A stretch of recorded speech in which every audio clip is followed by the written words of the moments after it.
Hi, Shep Hyken here, customer service and experience expert, and today I'm going to discuss not just fixing problems, but preventing them.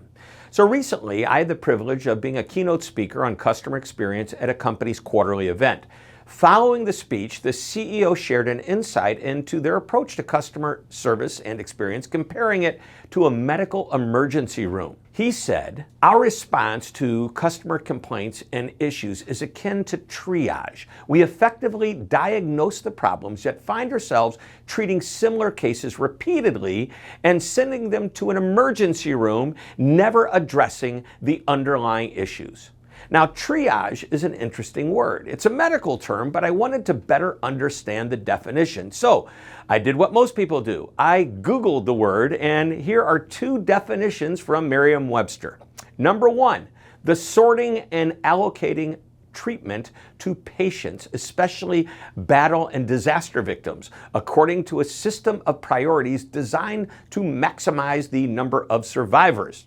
And then there's number two, the assigning of priority order to projects on the basis of where funds and other resources can be best used and most needed and or most likely to achieve success. Now, the first definition confirmed the CEO's comment was accurate. They fix problems but don't seem to be preventing the problems. The second definition sounds like what most businesses do, not just hospital emergency rooms. They prioritize projects, and in this case, the customer service issues, and they then focus on what will provide the best return. So I love the CEO's comment because he recognized the goal wasn't to deliver great customer service when there was a problem, but to create a customer experience that had few, if any, problems.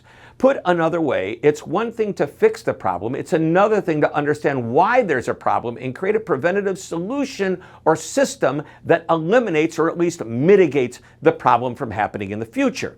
Yes, there will be customer service issues, but with this line of thinking, you can eliminate many problems and complaints. This reminded me of commercials I remembered seeing when I was a kid. From around 1967 till 1988, there were commercials for Maytag washers and dryers. Now, many of you are too young to remember the Maytag repairman known as Old Lonely, who was lonely, obviously, based on his name, and bored because the Maytag equipment was so dependable. Of course, the machines weren't perfect, but they were reputed to be more reliable than competitors. I liked the idea of boring when it comes to problems and complaints. Nothing would make me happier than to see a true depiction of the company's customer service agents sitting around bored because customers seldom called with complaints. So consider this question.